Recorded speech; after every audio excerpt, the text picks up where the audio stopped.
Good evening, Yankee fans. How's everybody doing tonight? Well, and I know it was gloom and doom a little while ago, but it is tied 8-8. Can you believe this? And what about Volpe? No bashes tonight. I don't want to hear it. I do not want to hear it. I want to hear all good things tonight. Whatever happens, happens, but he's helping the cause tonight. So let's ease off a little bit on our shortstop a little bit. I would really appreciate that. Press the like button, everyone, here at Yankee Mania. Don't forget to subscribe if you haven't subscribed yet. Nasty One, how you doing? Welcome back to the stream. In our email, we have Bob Rizzo. How you doing? Let's see, John Ferrazzo, how's everything going? MJ, how are you? Who else is here? Kevin, how's it going? Everybody, if you get a chance, come to the chat. Let's talk about this game. It was an incredible game. Yankees were down 7-2, and now we are tied 8-8 in the bottom of the eighth with one out. But we have a little surprise tonight. We have a new addition to NY Yankee Mania, and I'm going to bring him up. He does have his own podcast and does a tremendous job. And this is the Sports Pod with Ben, and I'm going to bring him up here, and let's welcome him. How you doing there, big guy? How's it going, everyone? I'm Ben. My name is Ben Ballion. I'm from the Sports Pod. I've been running that show. It'll be 3 years in a couple months now. I have about 200 episodes over there. I'm a Mets fan. Don't kill me for it. But I watch the Yankees. I'm tuned in. Mets, Yankees, Giants. That's the way I swing. This Yankee game is incredible. I mean, coming back, showing some resiliency, which is something we haven't seen a ton of from these Yankees this year. But let's see how this one wraps up. Now, talk about a little bit about your show while the game's going on. We'll start doing a little play-by-play in the top of the ninth, everyone. But we're actually here to introduce Ben to the channel, to our family.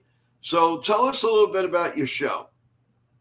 Yeah, so I try to record and upload episodes multiple times a week. This summer, it's been a little bit more once a week just because the season we're in is a little bit more dead. But once I get into football season, basketball season, it's 2, 3, 4, 5 times a week at its peak. I mean, I talk everything. I focus New York sports, but the only sport I don't get into is hockey. I've had guests from WFAN, Fox Sports, where else? The Ringer, stuff like that. So I'm out and about. You can follow me on Instagram at @thesportspod_Ben, and you can see the Sports Pod and listen to the Sports Pod wherever you get your podcast and YouTube. Awesome. And you're doing that as a young guy, man. That's incredible. I give you a lot of credit. That is really awesome. Do you have guests live on your show, or who do you have, or who have you had on the show? So some of the guys I've had this year in January and February, I've had WFAN's overnight host Chris McMonagle and the host of the New York podcast, John Jastrzemski. He's also done some stuff with SNY and on radio at The Fan. But in previous years, I've had WFAN's nighttime host Keith McPherson, and I've also had Giant beat reporter Paul Dottino, as well as John Fanta. So I'm out and about. I'm hitting a bunch of different topics, bunch of different ranges with my guests. I got a question for you. Do you follow wrestling? I do not. You do not follow wrestling. Okay. Usually everybody around that age, they do follow wrestling. It's a big thing, and a lot of podcasts are going on with wrestling. So it is a lot of fun, we do have a wrestling show called Total Turnbuckle Talk. And we just started it about a month ago, and we have a lot of videos out. We have a lot of likes, and the subscriptions are coming in. I mean, for 1 month we have 50 subscribers, which is not bad for a starter up. So, and we're looking to have current and former wrestlers on. Same thing with this channel. We've had on Jabba Chamberlain. courtesy actually of Nitin Sports. We've had, let's see, who have we had? We had Billy Sample on, former player of the Yankees. He was managed by Yogi Berra, actually. And then Yogi only lasted 16 games. And then his manager was Billy Martin. So there's a lot. We have videos out. People can watch those interviews. They were great. They were honest. A lot of good parts, a lot of funny parts. And so I definitely urge everyone that, to take a look at the videos. And of course, go to your channel and subscribe, please, to the Sports Pod. By all means, we're all one family, and we are growing and growing. So again, I appreciate you coming on, Ben, and anything that you can give NY Yankee Mania will be greatly appreciated. Yeah, of course. Happy to be here. Great. All right. Well, you know what? Let's give the fans a little something here. Let's go with the play-by-play. And we are in the bottom of the 8th with 2 outs. And the bullpen is Alan Williams and Williams, our closer, warming up just in case Weaver, falters here. He's in his 2nd inning. So we're at 8-8 with 2 outs and a runner on first base. So Baldwin is up with a 1-1 count, swung on and missed, and it's 1 ball and 2 strikes. What are your thoughts on the Atlanta Braves this year? The Atlanta Braves. I'm loving the Braves this year as my NL East counterpart. I mean, 12 games back at the All-Star break. But the one thing I've learned as a Met fan, you can never count the Atlanta Braves out. It doesn't matter how many games back they are. I saw it. I didn't really see it, but I've heard horror stories about the Philadelphia Phillies, who only needed 17 games to come back from down 17 in the NL East. I think that was 2007-ish. I don't know the exact year, but the Braves still have time. They can get hot. They lost one of their aces in Spencer Schwellenbach, but Acuna's back and he's still hitting the ball really well. I mean, you Yankee fans saw that throw from right field last night. I don't know how. Oh, that was ridiculous. That was just ridiculous. Terrible fundamentals, terrible base running for the Yankees. But I thought he was going to lift that ball out of here a couple minutes ago. He flew out to center field. His reaction. Yeah, right. Well, we are at the end of 8, everyone. We're going to the top of the 9th, tied 8-8. Hey, Jake. Hey, Sean Browning. How's it going? And the nasty one in the stream. Ben, Jake is asking what do you do and who are you on the stream? He just came on, so be my guest. Yeah, so I'm Ben Ballion. I host a podcast. It's called The Sports Pod. You can find it wherever you get your podcasts in YouTube. You can also find me on Instagram and TikTok. The Instagram is at The Sports Pod _Ben, and the TikTok is the.sports.pod. I post on Instagram nearly every day, and I try to upload 2 podcasts a week. I'm a Mets fan. I'm a Knicks fan. I'm a Giants fan. But at the end of the day, I'm a New York sports fan. I'm going to talk all New York sports, basketball, baseball, football. It doesn't matter if it's Nets, Yankees, Jets. And football, I get more national. I'll talk about every team rather than just New York teams. But right now in summertime, in training camp and everything like that, I'm really focused on New York. And baseball has been my primary focus right now. So go check me out. I really appreciate it. Let's bump it up. That's great. So that gives you a little bit of background about Ben and the Sports Pod, and he's going to be a part of NY Yankee Mania. Stay tuned for when he's going to be on. He's going to bring a great breath of fresh air to the stream, to the team, and we really, really appreciate it. So Ben, welcome to the team. You're an inspiration to us all, and already you have a question here in the chat from Bob Rizzo. How did you get involved with sports? I'm assuming that you're really a young man. He says, I'm an old man, but I like to know, how did you do it so young? Yeah, so I mean, it'll go. I'm just gonna start from the beginning. A lot of little kids, they're interested in dinosaurs and toy trucks and superheroes. I never had that. It was always sports. Like my earliest memories have all baseball games on in the background, have Me Knicks too. games on in the background, have Sunday night football on in the background. I was never into any of that other stuff. I wanted to play. I thought I was going to be a shortstop for the Mets when I was a little kid, but eventually I grew out of that pretty early on. And then I went to a sports broadcasting camp the summer after I finished seventh grade. And that's when I realized, like, oh my God, this is what I want to do. This is awesome. I was hooked immediately. So that week that I went to the camp, I started a podcast with my friends. We recorded one episode and never recorded again. Hold on. That ball's, oh, well, it hits the top of the wall. I'm sorry, I didn't mean to interrupt. Goldschmidt just missed a home run. It's a leadoff double here in the top of the ninth. I'm sorry. Go ahead. No, you're all good. So picking up where I left off, I started a podcast with my friends. That week, we recorded one episode and never recorded again. Our schedules just never lined up. We hang out and stuff. It's all good. But I was like, I can't do this. If I want to break into this field, I got to be recording consistently. So in October of that year, I started my podcast, The Sports Pod. And since then, I've recorded, I think I'm at 198 episodes or something. So I'm real close to celebrating 200. I've hosted guests from radio to TV to beat reporting and stuff like that. So it's just a lot of fun. I'm an intern for WFAN's Keith McPherson. I'm just rocking and rolling. That's it. This is just the start. That's awesome. Really, it sounds very, very interesting, and kudos to you, man. You basically, like me, I started off at a very young age, and I was the youngest guy ever on New York radio at 14 years old.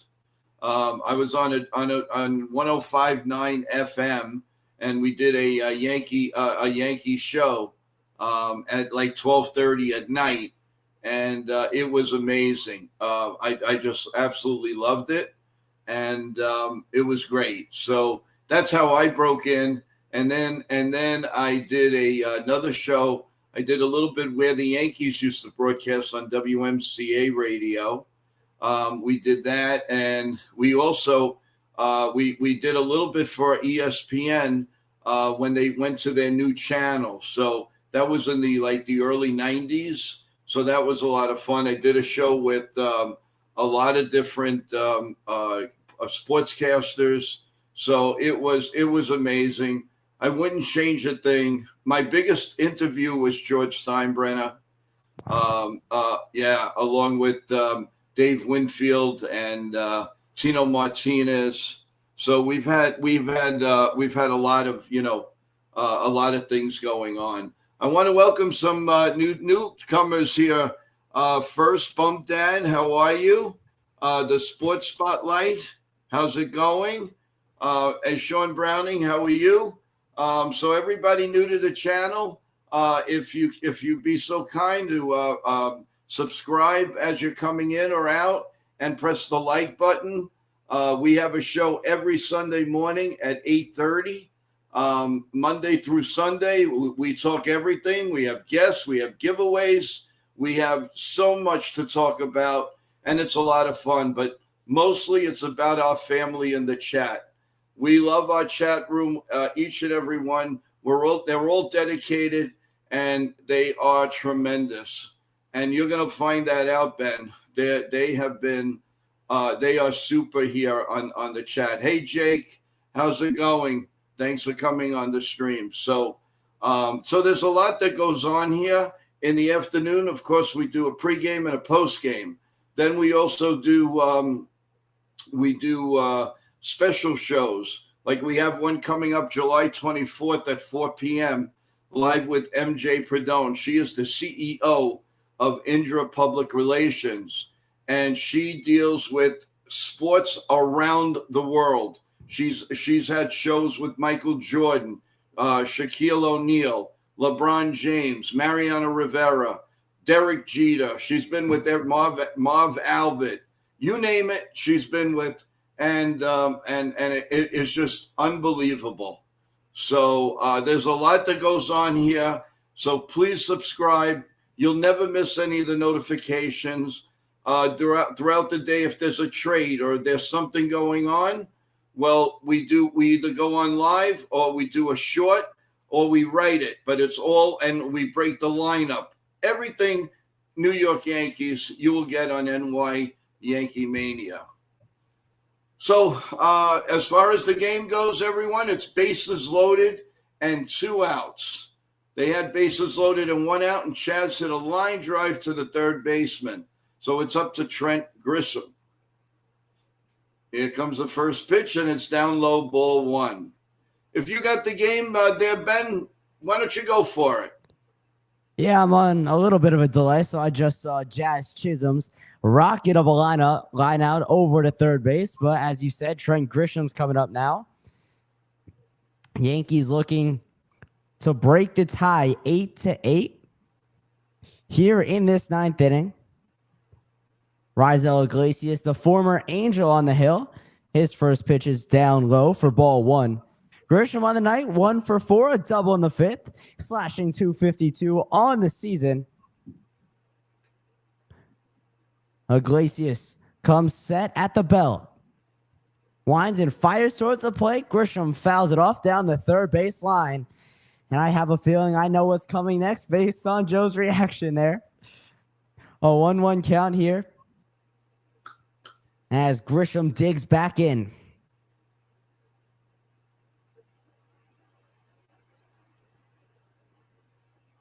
This would be a huge win for the Yankees to escape with. Grisham, deep right center field. That ball is gone. And the Yankees lead it 11-8. There it is. Trent Grand Grisham. salami, baby. Grand salami.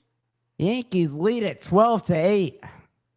Unbelievable. See, it took you. We needed we needed a Met fan here. That's what we Now needed. I got to stop talking or the Yankees are going to keep winning. That's it. Oh, no, you're going to keep coming back, baby. You're coming back. You're the good luck charm. Are you kidding me? Are you kidding me?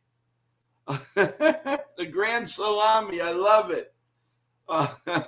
Wow. Everybody in the chat, I bet you can't believe this. You're all quiet. Holy cow.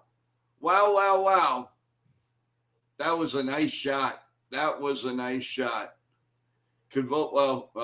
just struck out on 3 pitches, but that's okay. He's allowed to do that now after he hit 2 home runs. Oh, wow. So at the end of 8.5, the Yankees now lead 12-8 after being down 7-2. Wow, what a game. This is the start, hopefully. That's what I said with the 5-game series, and then they went dull again. Let's go in the chat before the 9th inning. Sports Spotlight says, "What did you think about David Wright's ceremony?" Take it away. All right, so I put a video about this right before I came on, so it's real fresh for me. But David Wright was one of the players that really got me hooked on baseball. Him and Jose Reyes on the left side of that Mets infield throughout the 2010s is really the first team that I can remember without that 2015 team with 5 aces, with Jacob deGrom, with Noah Syndergaard, with Matt Harvey, with Zach Wheeler. David Wright was the captain of that team. David Wright was the leader. And I know injuries killed his career. If injuries didn't kill his career, he would have cartwheeled into the Hall of Fame. But I thought Steve Cohen and Alex Cohen did a tremendous job putting it on. Howie Rose, as always, a true professional. I saw there was a video came out that Howie Rose was snickering as the fans were booing the Wilpons. But that's another story for another day. David Wright deserved this more than any other player in franchise history. And for me, he's the first player whose number has been retired that I've actually watched play in a Met uniform, at least. I know there's been other ones across the league. But breaking protocol, usually the Mets won't enshrine a player into the Hall of Fame the same day they retire their number. That's the team Hall of Fame. They broke protocol with Tom Seaver, and now they're doing it again for David Wright. Completely and absolutely deserved. The Mets did a great job with that today. That's awesome. I mean, he was deserving. It was a real shame that again with the Don injuries cut his. He would have been definitely a Hall of Famer. He had some great at bats with the Mets. Great third baseman. The Don injuries. It's sort of like Don Mattingly. That was a shame. But you can't take away from the years that he had. And, it's just amazing. That's what you call amazing. He was a fan favorite. The fans love him. They probably love him more than when he was playing right now for the coverage that he did. That last year, the pain that man was in, and he did it for everybody. He did it for not only for himself, he did it for his team, and he did it for his fans. And I give kudos to that 100%. So, I again, hats off and good luck to David Wright wherever he goes. He might make a great manager one day. He could be a nice coach. Who knows?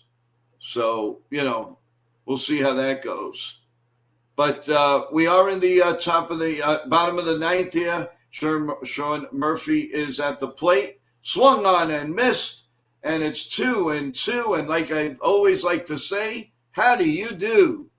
2-2 here. The Braves look shell-shocked on the bench right now. They are like, what happened here? What happened?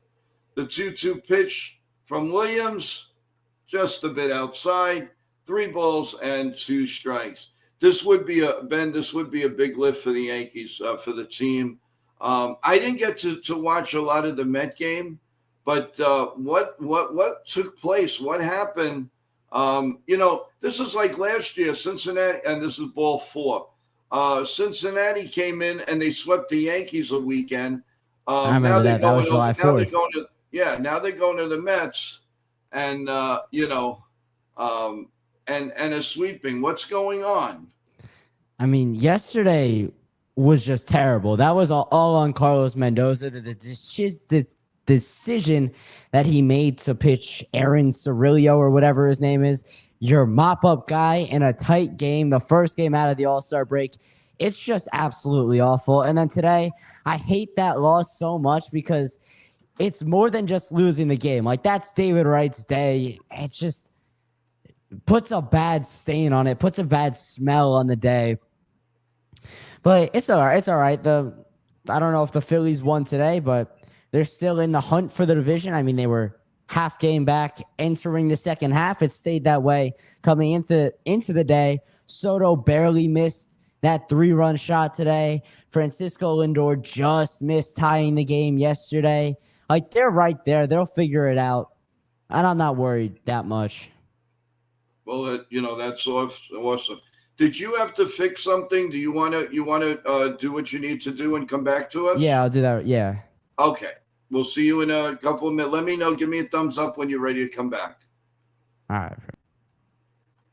All right, everyone. We are in the bottom of the 8th inning. 1 ball, 2 strikes on Albies. He has a 3-run homer again. 2 days, 2 3-run homers. So we like to keep him in the ballpark. So let's see how everything goes here. The 1-2 pitch coming to Albus by Williams is popped up behind home plate, foul. Nothing, still 1-2. So I hope you got a very good glimpse of Ben from the Sports Pod. Ben will be doing a lot of stuff with us. He has a lot of things going on, podcast-wise, private life. So we're just very happy that he chose us to come on and do some really good stuff with us, and we really appreciate it. Swung on and missed by Albies, so it's 1 out here in the bottom of the 9th inning. This would be a great comeback from the Yankees. I mean, I was ready to do a big rant tonight, guys. I really was. But it saved me, and it saved all of us. So, that's good. All right. I think we're going to be ready to bring back the man with the myth. Here he is. He's back. How you doing? Back. Man? We're back and ready to go. So we have an 0-1 count to Alvarez Jr. Swung on in it deep to left field. Nobody's going to catch that one. Murphy goes all the way, goes to third, and Alvarez stops at second. So now we have second and third and one out. This game ain't over, folks. It's not over. What is going on with this game today, guys? I can't understand what is going on. Tell me. I can't take it anymore. You're all good. You're up 4 with an out in the 9th. I wouldn't be stressing if I was a Yankee fan right now. Well, with the way the Yankees have been pitching, I'm not 100% sure. So let's say Harris is up. He's also homered today. He made it actually 1-0 way back when. Here comes a foul behind home plate, and it's 0-1. Do you go to quite a bit of Met games or local games, or what do you do on that end? I go to a couple a year. I've been to one Mets game so far this season. It was actually a Subway Series game. That was 2 weeks ago. The one where the Yankees won. Max Fried was on the hill at Citi Field, and the Mets threw a bullpen game.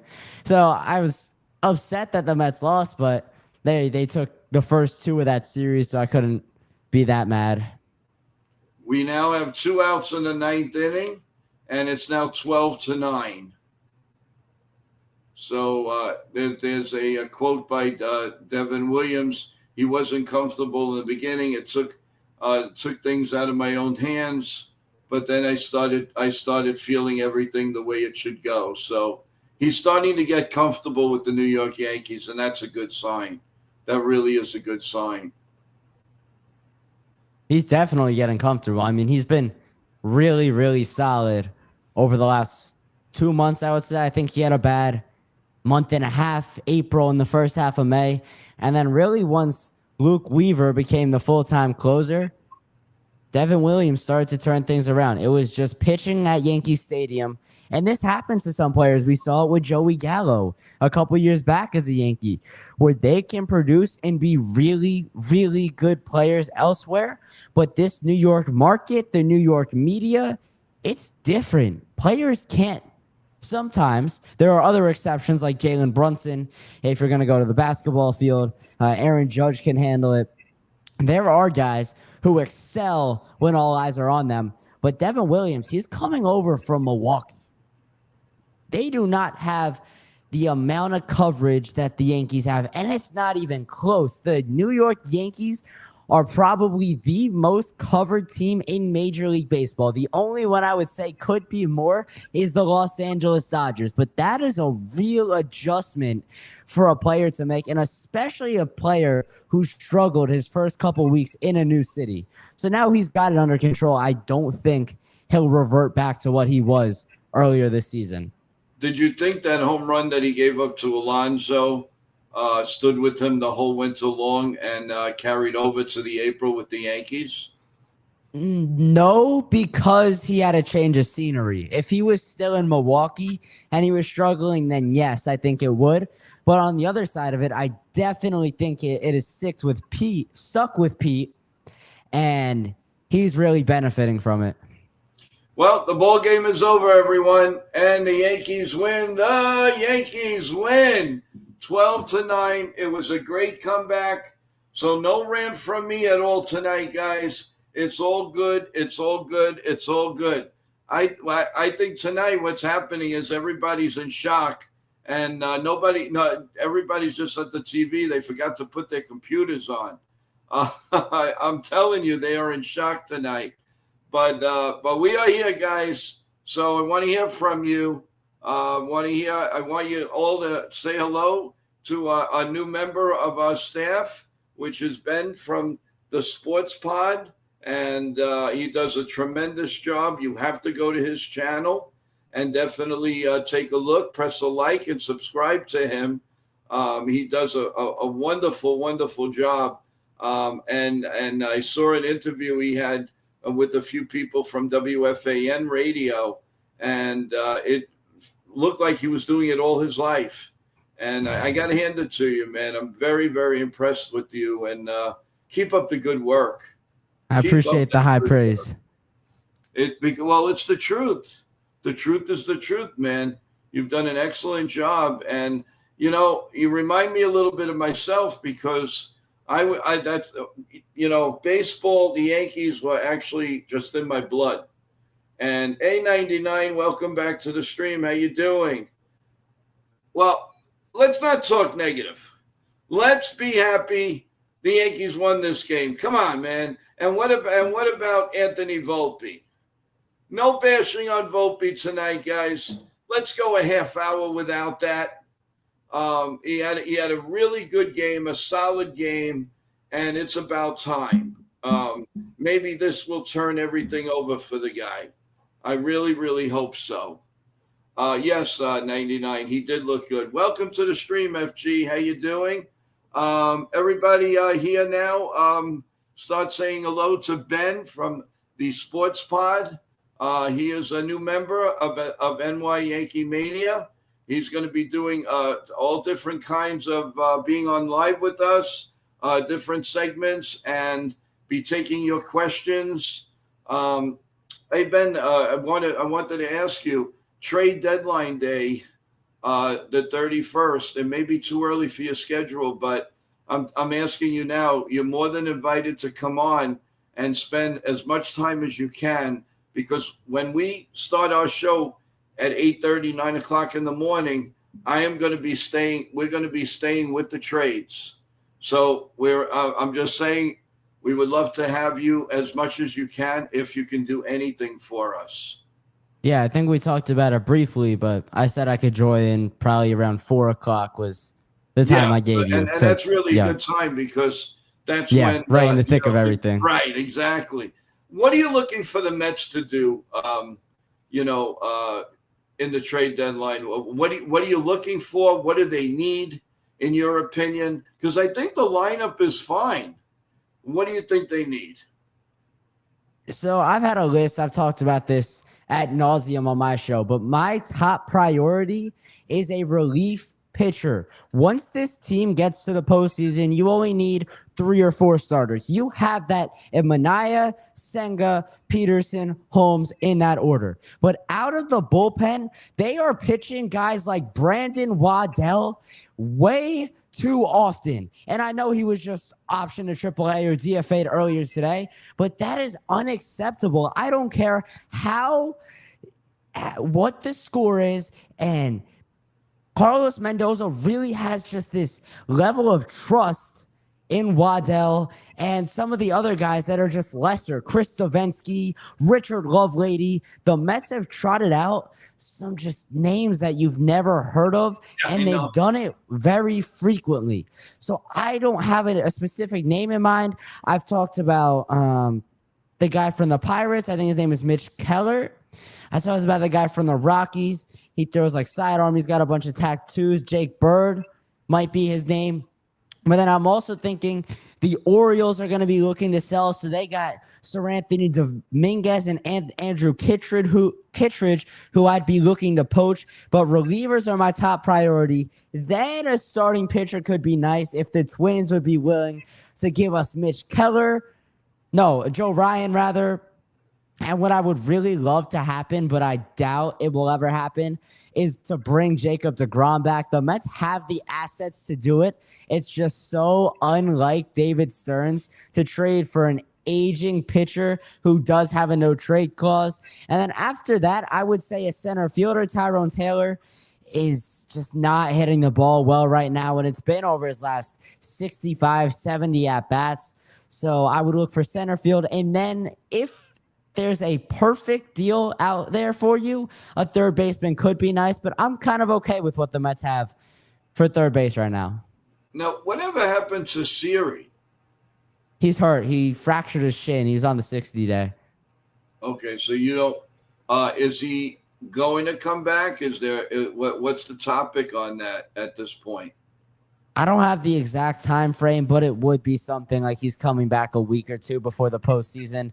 But even at that, I don't want to have to give my season up to Jose Siri, a guy who strikes out at an astronomical rate. Yes, he hits some big homers. Yes, he can hit the ball out of the park.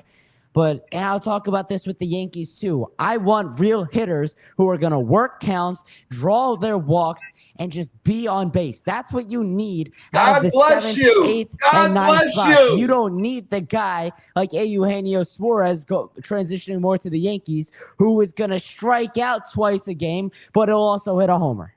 You don't need that. In the postseason, you need runners on, that pass the baton mentality, and to keep the line moving. God bless you. That's what I want to hear. Oh my God. I've been screaming about that. You got to keep the line moving. We need that. Enough with the strikeout. Yesterday, I was screaming. 13 men left on base. 11 strikeouts. This is ridiculous now, guys. It's time to start playing ball. Real ball. And if it means that you got to go out there and practice bunting for 2 hours, well, sorry. You're making enough money. You come in a couple hours earlier and you do something about it. I mean, oh, my God, forget it. In the chat, hey, Jacob Petruzzi, how you doing? Welcome. Bill O, how are you? I know was a crazy game, but we finally came through. And everybody that's just coming in the chat and in here, I'd like for everybody to give a warm welcome to Ben from the Sports Pod. He has just joined us, and I am so happy and excited to have him aboard on our team. Ken, how you doing? Great call of the game. You do a great job. You had great sound effects. It was really, really cool, Ken. Ken is part of our part of the team. Ken, I want you to meet Ben from the Sports Pod.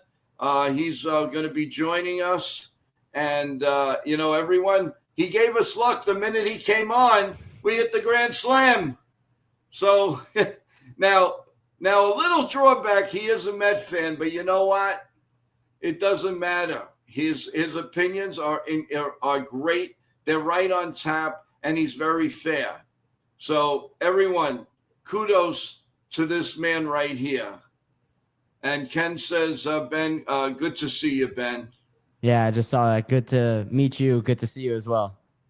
The nasty one says, you look like Volpe's younger brother. Oh, man. Nasty one. How you doing? What's going on? No bashing of Volpe tonight. I don't want to hear it, guys. Do not want to hear it. You want to do it tomorrow morning? Fine. Not tonight. Let's enjoy this game, please. How about we go through the at-bats tonight? Let's do some stats.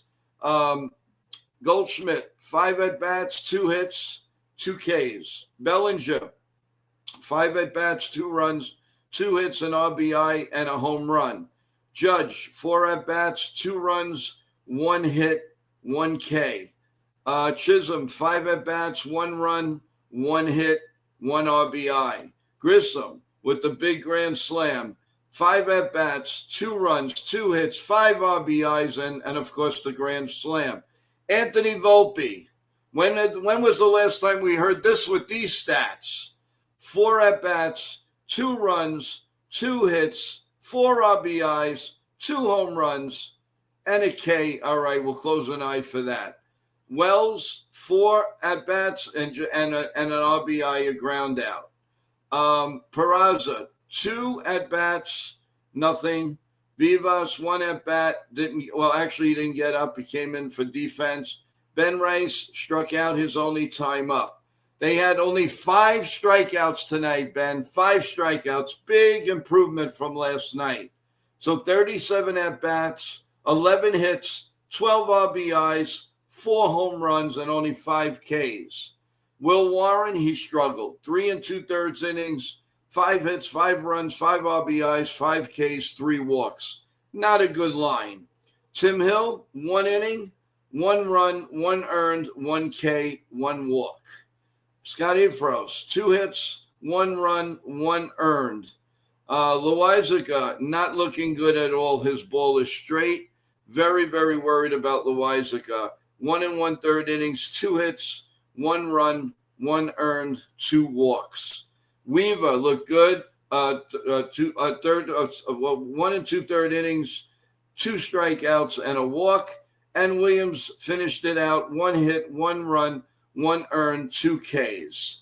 So overall, the Yankees won 12-9. It was a really big win. Something we didn't expect. They looked dead to the water when it was 7-2. While we're at it, everyone, why don't we go to the scoreboard?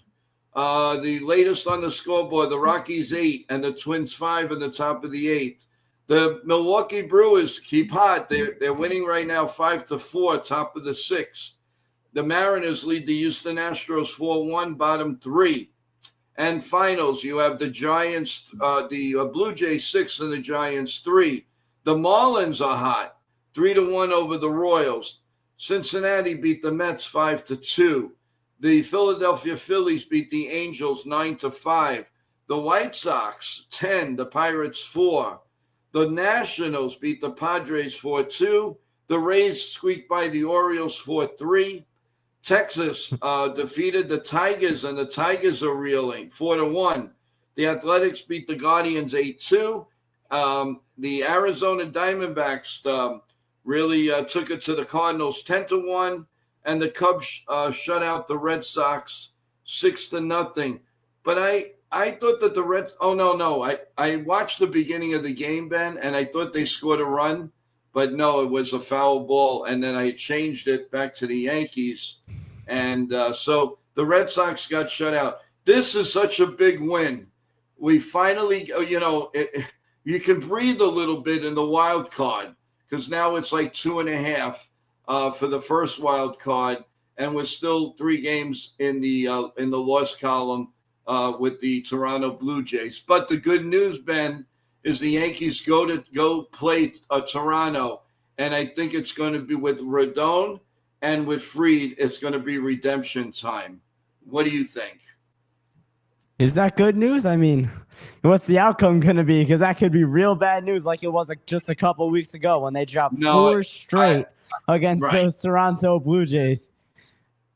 No, but I know, but the other thing I'll add. What was that? The other thing I'll add, wild card wise, is the Yankees can live with a wild card spot. I don't think the Toronto Blue Jays are going to be a real threat once the postseason comes around. I don't think that the American League Central is the Tigers. That disregards that. I don't think the Astros this year are a real threat. They got a bunch of young guys. I don't think they're at that stage in this team's development where they're ready to win a World Series. So a wild card spot might not be the worst possible thing for the Yankees. Obviously, you'd like to win the division, but the wild card could be another option where it might be easier for the Yankees. And the American League is so weak that it doesn't matter where they end up. They're going to be able to dance to at least the ALCS. Really? Really?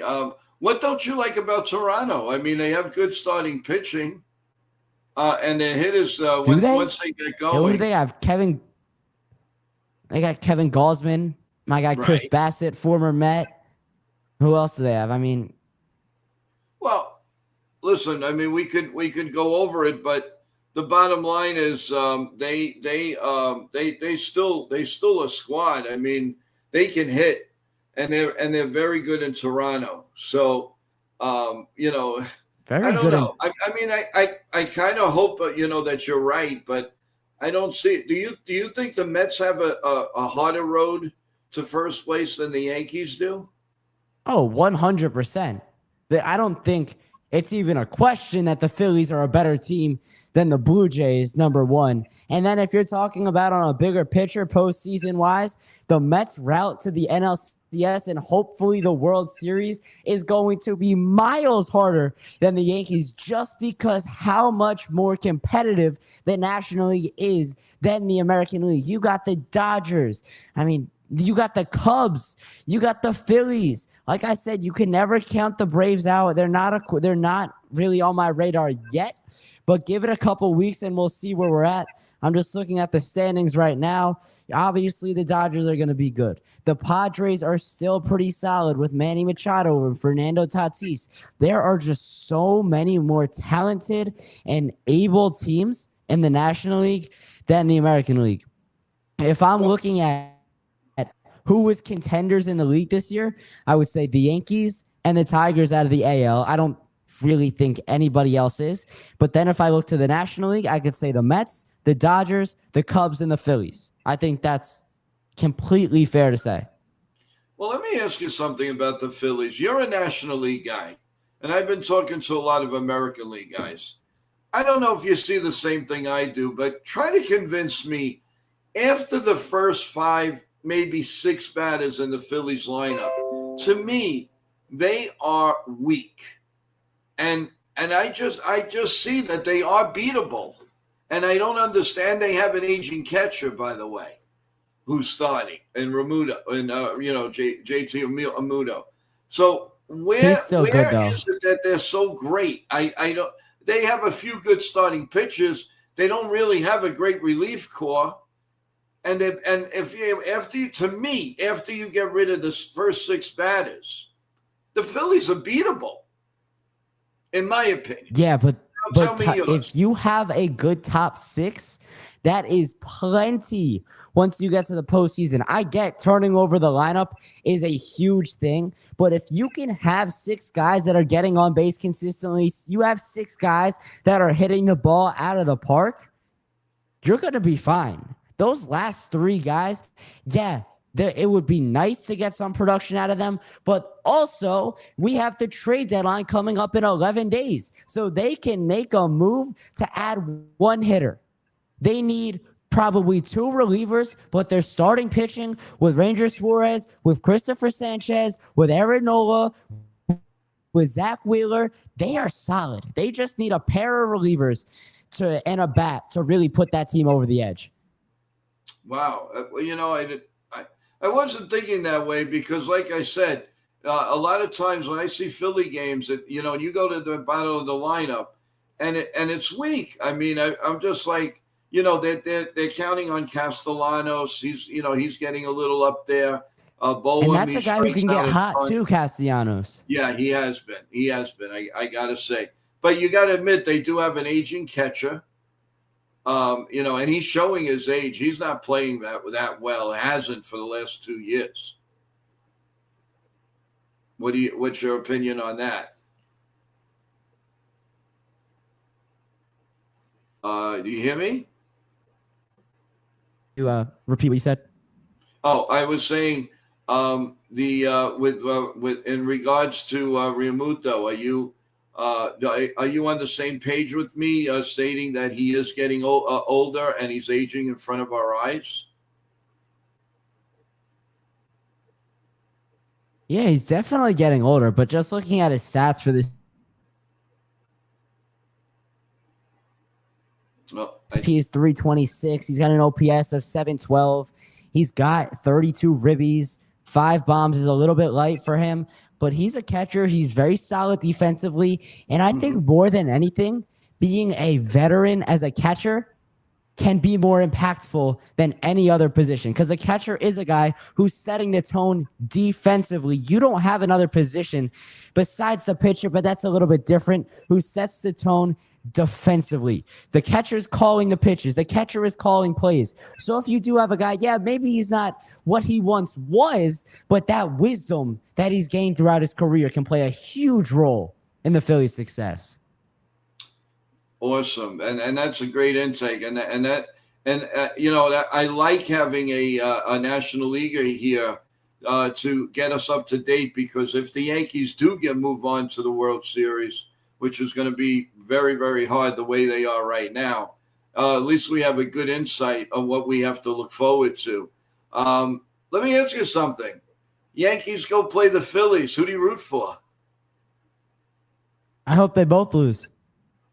When they play each other? Yeah, on a real note, probably the Yankees because it'll affect the Mets more. Right. Like I said, I'm all about the Mets. Anything that can contribute to the Mets winning a World Series, I'll take it, even if the Yankees win a series. At the end of the day, it's the Yankees winning a series in the middle of July. It's not that deep. Okay, no, I get you. We're gonna let's turn the attention a little bit to some Yankee buzz news and trades. I'm gonna give you a couple of guys. Tell me what you think. Ben Rice, is he a yay or What a do you nay mean? for you? In Do you terms of keep what? him or do you trade him? Oh, yeah, keep him. I mean, if the trade is there to bring in enough of a return, yeah, I would move off of him. But for the most part, Rice has been really solid for the Yankees this year. He showed versatility. He can play first. He can catch. He can DH for you. He can do a lot of good things, and he's got a left-handed bat. So I'm not moving off of Ben Rice unless you're getting a really good deal. Would you trade Trent Grissom? I would because he's on an expiring contract. Yeah. So you're thinking like I am. There's no way the Yankees are going to give him a multi-year deal. I don't think it's that the Yankees won't give him a multi-year deal. I think he'll go somewhere else and get more than what the Yankees are giving him.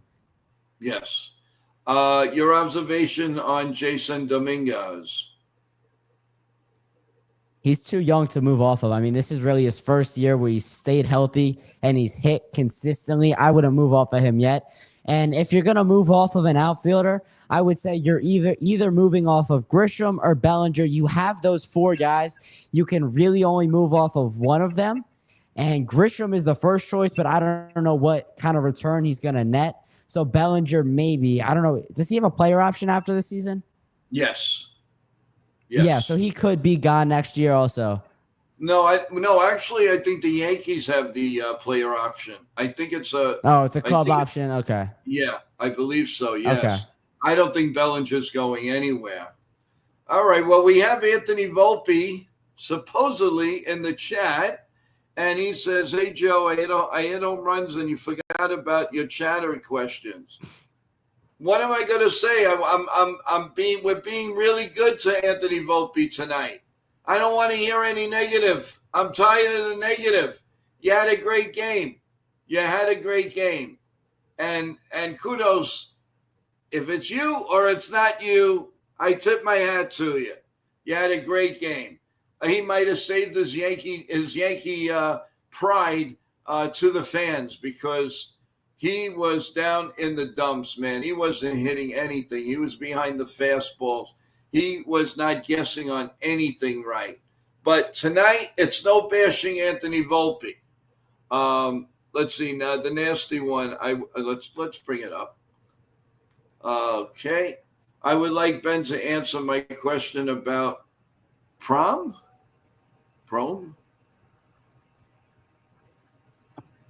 What is that? What? Get it.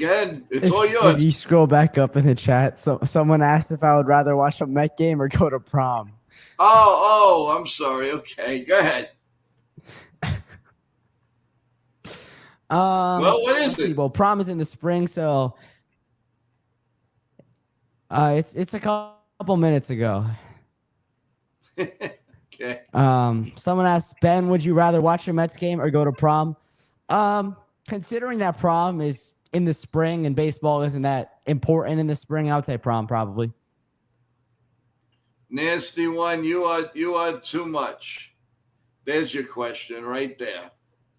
Rather watch the Met game or go to the prom with hot chicks? Oh boy. The man here, the young man is trying to make a name for himself. He's got all his life for the hot chicks, right? Yes, no, maybe. No, but in all honesty, this was actually a good win for the Yankees, and I'm really happy that it's about time that some good news came on the channel, because it was really getting crazy. Everybody wants Volpe gone. Everybody wants Grissom gone. Everybody wants this one gone. Spencer Jones. That's a big topic on the channel, Ben. What you know of Spencer Jones? Would you trade him? And I think he is frozen with the weather and the storms this weekend. You're good. Oh, good. Go ahead. What do you think of Spencer Jones? What are you saying, Spencer Jones? Yes. What about him? What do you think about? What do you think from what you've heard? Do you think it's worth a shot to trade him? Is it worth a shot to keep him? It's all about the return that you're going to get. But where I'm at is the Yankees have to stop prospect hugging. Judge isn't getting any older. He's in his 30s now. And if you're going to get a big name guy for Spencer Jones, I would do it. Spencer Jones had some trouble in Double-A when he immediately came up. It was an extended period of Spencer Jones not producing at the level the Yankees needed him to. So if the Yankees are going to make two guys untouchable, I would say George Lombard Jr. is the first one, and then Spencer Jones would probably be the second. But he's not untouchable in this big, because I would say there is a package out there that I would trade Spencer Jones for. Yeah, but you got to admit he's raking in AAA. I mean, his OPS is 1,300. I mean, that's unheard of. And he hits a home run almost every other day now, or every day, and he's lightning speed. He's no slouch. He might be the fastest Yankee. I mean, the man is we were saying the same. We were saying the same stuff with Anthony Volpe when the Yankees could have traded him for Luis Castillo. And now you're sitting here for the past couple weeks bashing him night in and night out. You could have traded Oswald Peraza. What is his trade stock right now? You could have traded all these other guys. The Yankees love to prospect hug. At what point do you have to see that it's not working and trade for the big name guy and go for the World Series? I agree. I wholeheartedly, I totally agree. Listen, they have to make a commitment, and also, it's not like the Mets. The Mets are open pocketbook because of Cohen. They don't care about the taxes. The Yankees are caring about the taxes because they got a lot more. It's going to be double. It's going to be double the money when they go over another threshold, and it may be just too much for them, and Hal may not be willing to do that. Cashman is going to get bashed. Oh, they didn't make this trade. They didn't do this. Cashman put together the trade, but Hal says no. It's no, and that's what people. You've got to understand. Cashman can only do so much. You know what they say? You bring the water to the horse, but you can't make him drink it. And that's the same thing what Hal's going to do. He's going to look. He's going to say, okay, this is going to help us. Wait a minute. This is going to cost us $75 million. Cash, no. Let's do something else. I don't know how or is this going to be the year that he's going to say, let's forget about it. Go get who you got to go get, and let's go. Let's go for it. I don't know. I don't know if Hal is that type of person. His father, rest in peace, yes. His father would. I mean, there would have been things that there are things there right now that wouldn't be there. George was just a man. He was a madman, but at the end there in the early 90s, he started to know what he was doing, and listening to people like Gene Michael and people around him. I mean, heck. He wanted to trade Mariano Rivera for Felix Fermin. I mean, are you kidding me? Absolutely not. You can't. There's no way And I believe it was. I think it was for Mariano. He said If you trade Mariano Rivera, G. Michael said, I'm out of here. You've lost me as your right-hand man. And that's what saved Mariano to be a Yankee. That was unbelievable. And that's all true. That is all true. They almost traded Bernie Williams. They made a great trade for Paul O'Neill when they traded Roberto Kelly. And everybody, oh my God, how do you trade Roberto Kelly? He's a star. Paul O'Neill was a stud. They just wouldn't let him hit left-handed pitching in Cincinnati. But he was a stud. He was a great outfielder. He hit right-handed pitching.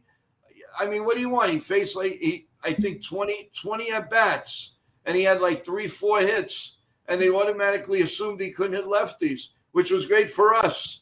They wanted Roberto Kelly. My guess, I never liked Roberto Kelly. When Paul O'Neill came aboard, I said the sign of the cross. I said, this guy's going to be awesome. And he sure was. He was great in the regular season. He was great in the playoffs. He was great in the World Series. And he was just great, period. He was the typical Yankee. Just like with the Mets, you could say Keith Hernandez or Gary Carter, somebody like that. But the bottom line is you got to want it, and you got to stomach to play in New York. It is not easy to play in New York. We all know that. The pressure, the amount of media, you said it yourself. The amount of media is out of this world. So, it takes a special someone to play here. And it's not all about it's you put those pinstripes on. And in Yankee Stadium, it's a lure. It's different. And all the players will tell you, hey, listen, we had Jabba Chamberlain on. He said the same thing. He said, you put the pinstripes on, it is a different breed. It really is. I don't know. I'm just saying, I'm predicting a pretty good trading session for the trade deadline, but I just don't know how much the Yankees will and can. They can do it, but I don't know if the money restriction is going to be there, and it's going to be very, very interesting as we now get into July 20th in about 45 minutes, and we're only 11 days away from that trade deadline. So it is going to be very, very interesting on that situation. Why don't we talk a little bit about some disappointing teams? Who in your mind is a disappointing team right now at this point? Oh, he's frozen again. Let's bring him down and maybe bring him up. Let's see. Well, I definitely want to get Ben's point of view of disappointing teams right now. But while we're waiting for Ben to come back, being frozen, again, guys, it was a great win for us tonight. Very, very impressed with the way they came back. And the one thing that I did like, is the fact that they were really, really, really pissed off. And for them being pissed off, they came back. Now, there was one thing that I thought was a little bit nuts, and that was Will Warren, when he came out of the game, he hit the top of the ceiling, and what happened? He hurt his hand. Now, that wasn't too bright. I want to welcome Evan to the stream. Mick the Quick. All right, Mickey Rivers. How you doing, Mick the Quick? Let's bring up Ken's point. But before we do that, I see a lot of new faces in here. Please, can you press the subscribe button? You'll get all notifications. In case this is really your first time hearing about the show, please. So I just want to let you know, press the like button, subscribe to the channel. We have a show every morning, Monday through Sunday, 8:30 in the morning live, where we talk the night before's game. We talk about current stuff, the trade deadline, all kinds of things, not only Yankees, about everything. So we have our coffee, we have our bagels, we have everything. And then we get into the meat and potatoes of the New York Yankees. Right after that, we have a pregame show. And after that, we have a post-game show. So there's a lot that goes on in NY Yankee Mania. That's why subscribe, and you'll always get the notifications. You'll know all the times that we're on, and we put out shorts. I put out the lineups before you see it on TV. We talk about it. Sometimes the lineup comes on when we're live, so that's awesome. We go over the lineup, what you like about it, what you don't.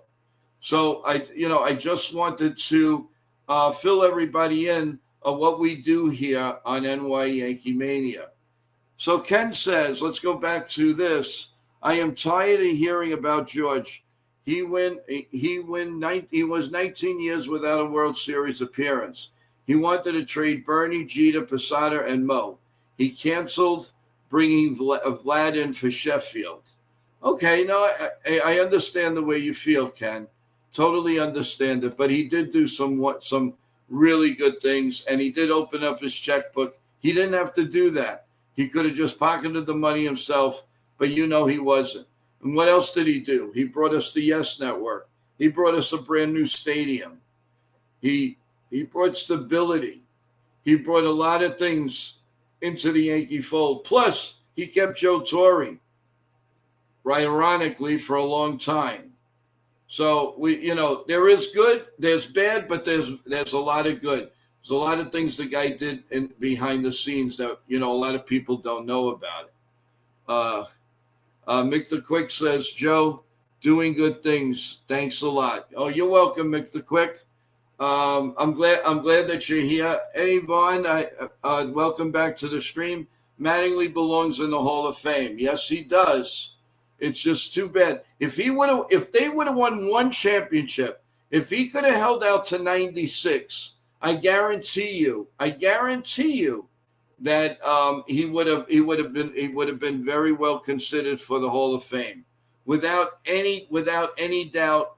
With that. So Mattingly, yes, he does belong in the Hall of Fame, in my opinion. And one year he might get voted in. You never know. Mick the Quick.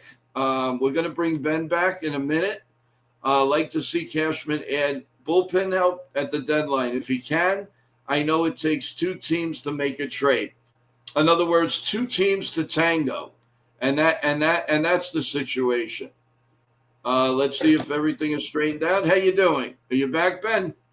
Yeah, I'm back. I don't know what just happened. I'm still fixing up. Yeah. When there are a lot of storms going on, and when that happens on StreamYard, sometimes you get knocked off. There's nothing we physically can do but just reboot or, just give it another try. So it happens once in a while. I've got I got like three screens in front of me over here. Everything just went off simultaneously. I'm like, I don't know. Yeah, exactly. Vaughn says, let's see, one more year. That of Mattingly. No question about it.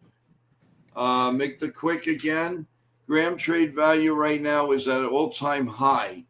If they not re-signing him, then why don't they consider it? Why don't they consider trading Trent Grisham? There's my question to you. What do you think? I would be very open to trading him if I'm talking to teams. He's one of the first players I'm mentioning. If you're going to trade an active player, Trent Grisham is the guy you want to move off of. He's the guy you want to trade before you have to tap into that stash of prospects that you do have, but you would like to keep those guys and still gain the other impact bats or relievers or starting pitchers, whoever you want to add. I agree with you. That excellent point. Excellent point. Let me ask you something. What do you think of Aaron Boone as a manager? It's really difficult, and I was thinking about this a couple days ago, because if the Yankees are in the playoffs, virtually every year, which they are. I know they had the little slip up in 2023, I believe it was, where they only went 82-80 and they missed the postseason. But every other year, I think Boone has led this team to the playoffs. So it's just hard for me to move off of a manager, especially when you're bringing up the points where Hal Steinbrenner doesn't want to spend the money to really go for a World Series. If you're firing Aaron Boone, you're hiring a manager to win you a World Series. You're hiring a new manager because you don't think Aaron Boone can win you a World Series. So if you do fire Aaron Boone, you have to not care about the money and go do everything in your power to win a World Series, no questions asked. But as of right now, I'm still okay with Aaron Boone because the Yankees are winning. Yeah, and I believe it. So, but if they fire Boone, like you say, if they do that, and now they're going to go all out, why can't they just do that with Boone as manager? Then that's my question. Because they don't think he's good enough to bring them to the World Series and win one. So you just keep him and lose? But you're going to the playoffs every year. That's the thing. Like, teams don't just have that. I know you as a Yankee fan, besides the 1980s, you've been so good. At me as a Met fan, last year was the first, second, third. It was like the fourth or fifth time they've ever been in the playoffs in my life. Yeah, that surprised the heck out of me. I didn't realize that the Mets have only been in the play. The Mets have never been back to back. Well, they have, just very rarely. Yeah, and they only have they've only been in the championship series 5 times or something. I was shocked to hear that. I didn't even realize. I did it's not because Yankee realize fans that. take it for granted. Like me, as a Met fan, I don't expect postseason every year. But you as a Yankee fan, they have to be in the postseason. They have to be in the ALCS competing for a World Series. It's just a different way to look at it. Yeah, but not with your new owner. With your new owner, he wants to win in the worst way. It's changed a little bit, but even since he's taken over in 2021, they've made the postseason just 2 times. And it'll be 3 out of 5 years, so 60% I'm very happy with, but it's not like as soon as he took over, every year they're there. Yeah, okay. Yeah, I mean, I understand that, but let me ask you. So signing Soto, do you think that stopped the Mets? I mean, it was obvious that the Mets stopped spending basically after that. I mean, what were you happy with the signing? I mean, obviously you got to be happy in one respect. Did you think the Mets were going to do more after that signing, or did you think it was, well, we got him, and I doubt we're going to do nickel and diming now? How was your feeling on that? What was your podcast talking about at that point? Well, I don't think they stopped spending because they signed Sean Manaea to a $72 million contract. They brought back Jesse Winker. They traded for Frankie Montas and extended him. They didn't stop spending. Well, it should look that way, though. I mean, because they basically already had the guys. But what more do you want them to add? Those were the positions of need. They added another center fielder in Jose Siri to go along with Tyrone Taylor. After Mark Vientos' postseason run last year, where he was dominating, he was hitting the cover off the ball, you had to expect he was going to be better this season. They really added what they had to. And Soto just happened to have a huge contract, and they didn't need to spend a ton more. They didn't need a ton going into the offseason. True. What was your feeling about Alvarez behind the plate? I'll be honest with you. I always said I don't trust him behind the plate. I think he's going to be another Gary Sanchez. That's the way I feel. What do you feel?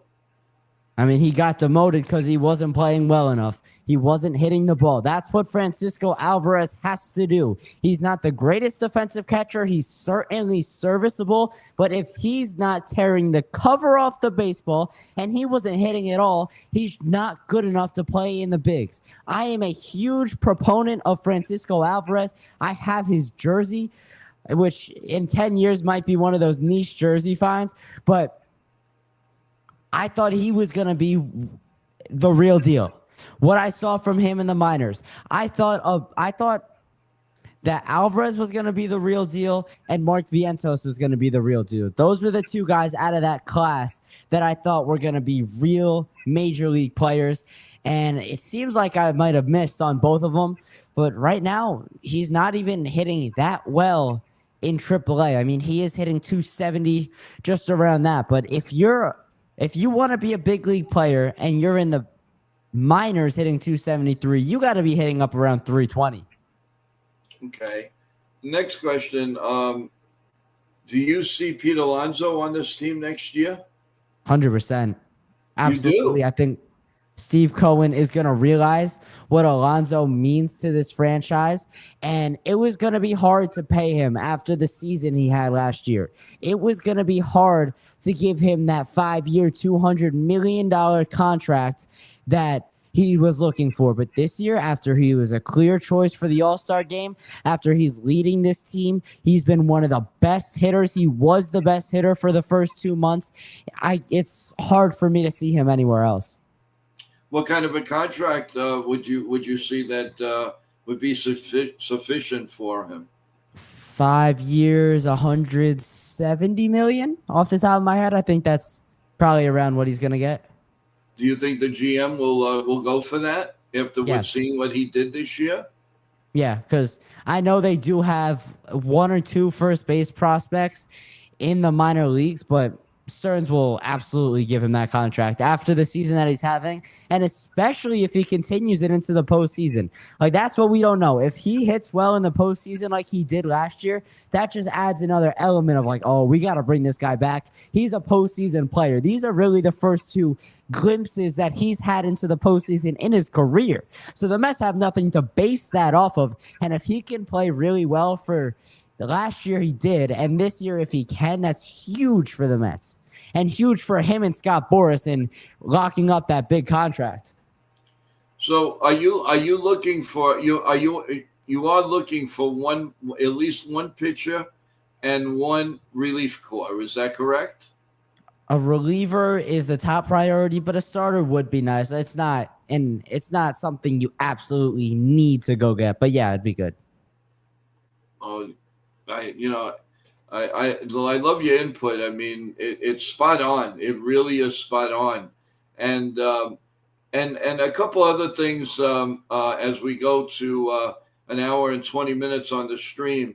Do you see a crazy deadline, especially from the New York teams, or do you think it's going to be quiet? Or are we hyping ourselves for a downer? Or do you think something will happen? I don't know if it's going to be crazy in terms of New York, but I do think it's going to be crazy in terms of volume. I don't think there's a huge name that is going to get traded this year, but I do think there's going to be a ton of little trades. And the problem is, and this is a reason why it might not be that crazy, so many teams are still involved in a playoff push, a potential wild card appearance, and that's what having the expanded postseason has done. So yeah, it could be crazy in terms of volume, but my final answer is I think we are hyping ourselves up a little bit, because if you look at the pitching market, there's not a ton of names, and I think it's going to be more clear once we hit July 24th. So I'll give it another 5 days and then I'll give you a real answer. But right now, I don't know. There's just not enough names out there, and there's too many teams that are looking to buy, and there's not enough teams that are looking to sell. That's true. That's very, very honest answer. So I'm going to give you a few names. You tell me if they're sticking with their teams. We're going to start with Jeff McNeil. Is Is he going to get traded? Yeah. Do you think he's a Met? No shot. Not at all. He's got another year or two on his contract, I believe. But Yes. his versatility is so big for the Mets. Like, he can play the outfield, and that opens up a role for Acuna at second base. I talked about it where I said, if Tyrone Taylor's not playing well and you can't find a center fielder to trade for, you can play Jeff McNeil in center field full time.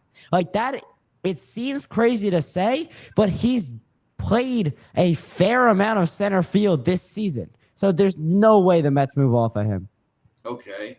The next name is what everybody's saying, Anthony Volpe. He's just too young, and there's no shortstops to trade for. So if you're going to give something, you have to get something in return. Are you going to move Oswald Peraza to short and then trade for that real third baseman? That could be interesting. But where are you going to send Volpe? Is there a team that is looking to trade for a shortstop? And overall, I just don't think – I think it's still too early to trade Volpe. Ken from The Ugly Truth asks, hey, Ben, who's going to replace Marte, and what do you think of Vientos? Well, Marte is really only DHing right now, so you have Mark Vientos and Jesse Winker really kind of platooning in that DH role. I'm not sure if Vientos is playing DH too often, but I know Winker has been. And then with Vientos, I think you could move him to DH full-time, or you move Alonso to DH towards the end of his career if he comes back, and you move Vientos to first. But I think as of right now, Ronnie Mauricio is going to be the best out of that group of Brett Beatty, Mark Vientos, Luis Angel Acuna, and Mauricio himself. He's really raw right now, but give him another season, a season and a half to develop, to fill out, to sort of fine-tune his skills, his defense. Like, there were a couple plays he made in that Orioles series. That was the second to last series before the break, where I'm like, man, this guy's got potential over at third.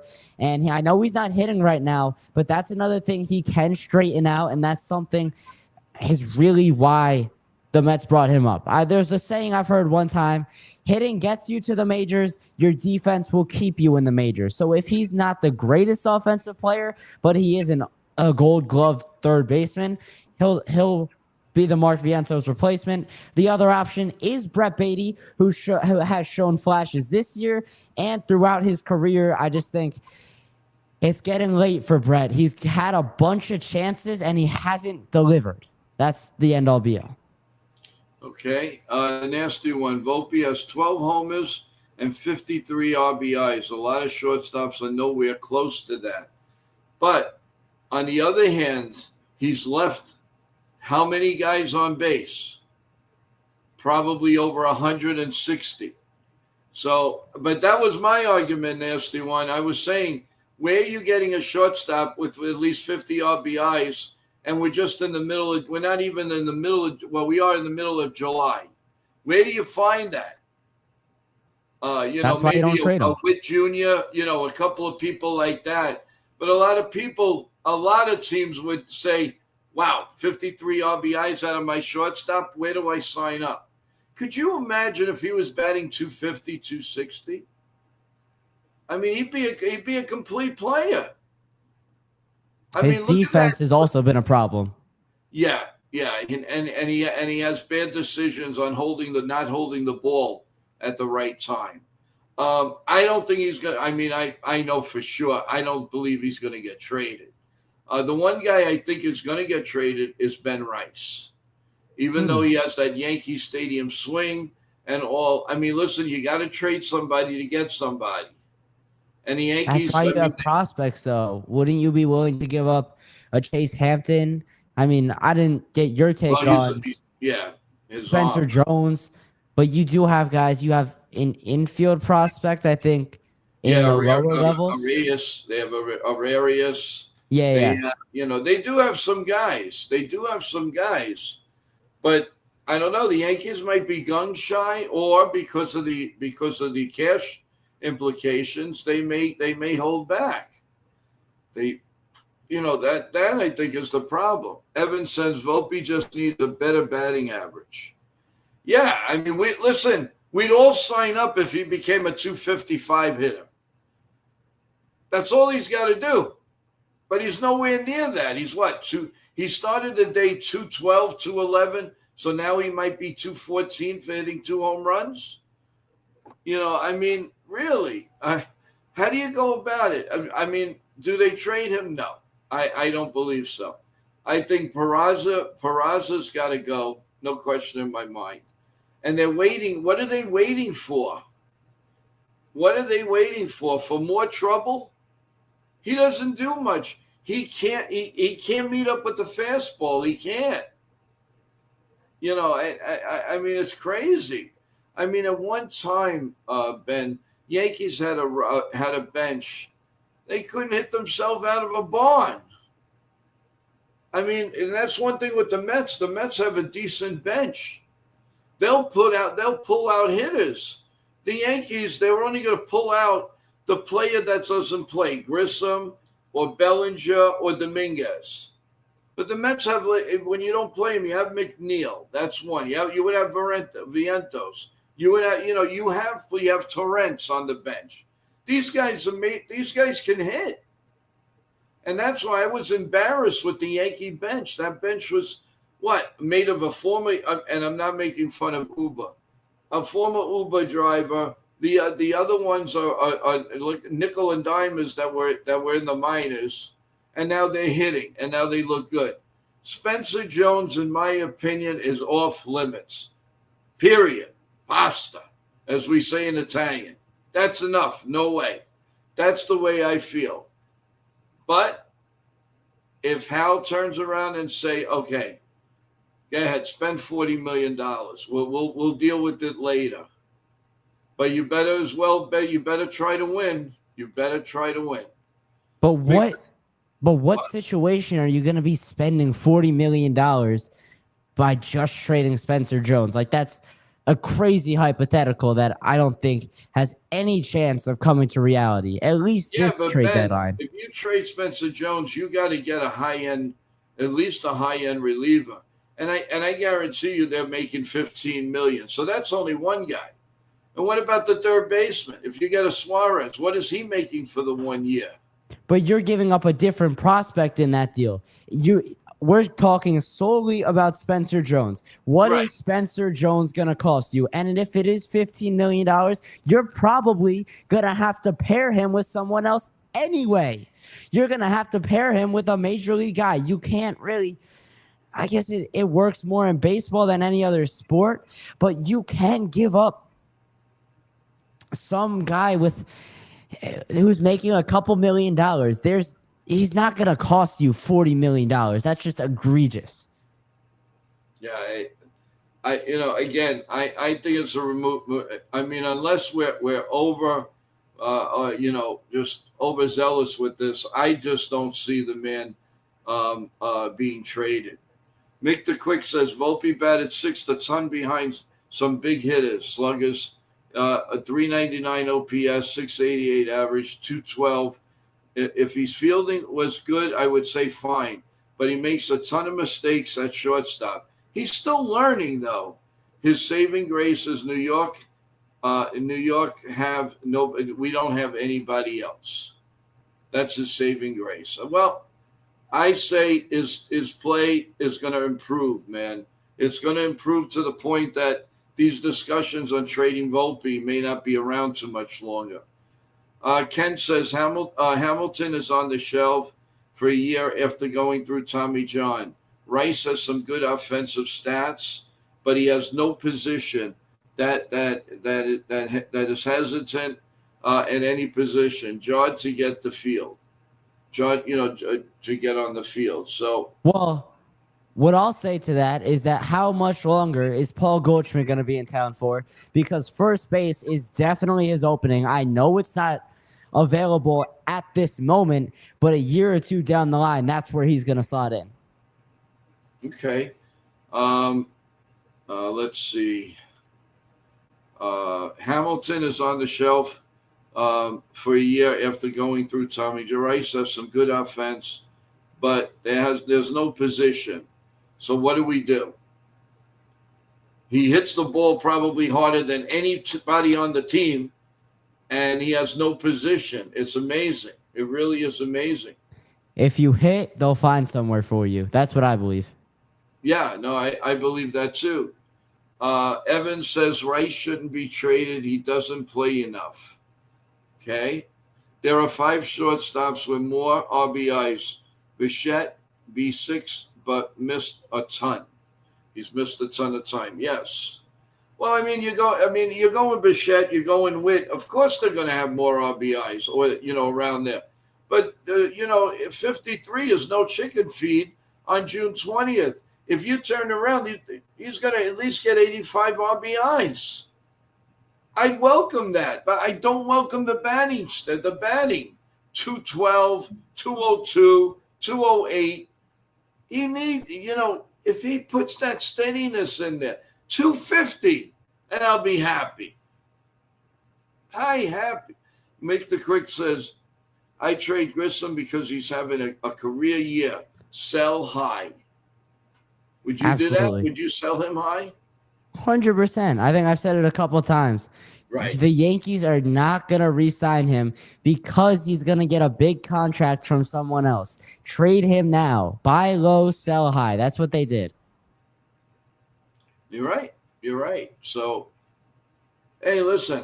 One final time, Ben, with the new people that have come into the stream. Introduce yourself to NY Yankee Manias. You are going to be one of our co-hosts. So explain about what you do and the Sports Pod, if you don't mind, one more time, because I know we have at least six people here that were not here when you were explaining. So take it away, man. Yeah, so my name is Ben Valiant. I host a podcast called The Sports Pod. I have just about 200 episodes over there. I'll be celebrating 3 years in October. I am a New York sports fan. I'm a Knicks, Mets, Giants fan, but I like to talk everything overall. I'm a New York fan. So I'll talk Yankees, I'll talk Nets, I'll talk Jets, and really NFL-wise, I'll make it more national. You can find the Sports Pod wherever you get your podcasts and YouTube. And if you want to leave me a voicemail to react to, you can do so by dialing the number 848-307-8073. I react to all the voicemails in the next episode. And you can find me on social media at the sportspod_Ben on Instagram and at the.sports.pod on TikTok. If you'd like to put that number in the chat, by all means do that. Yeah, I'll do it right now. Being the fact that you made that's excellent. I'll do it. Okay. All right. And while he's doing that, guys, again, I can't stress enough, subscribe to the channel, please. We appreciate it. Subscribe to Ben at the Sports Pod. Subscribe to Ken, the Ugly Truths channel, because he does the play-by-play, which he will be doing tomorrow. And we're going to do the pregame show. I'm just going to get the time for tomorrow's game, and I will tell you when the pregame show would go on. Hold on a minute, guys. I'm getting it. Okay, so the Yankees are 135, just like a regular Sunday. Guys, we're not going to have being the fact that it's 135, we're not going to have a pregame. We're going to do like last week. We'll put a show on at 8:00. 8:00 on NY Yankee Mania to go over the week's events with the weekend events with the Yankees, and we'll talk more trade. It'll give us more time to dissect any trade rumors, anything going on tomorrow on Sunday. So it's the 8:30 show.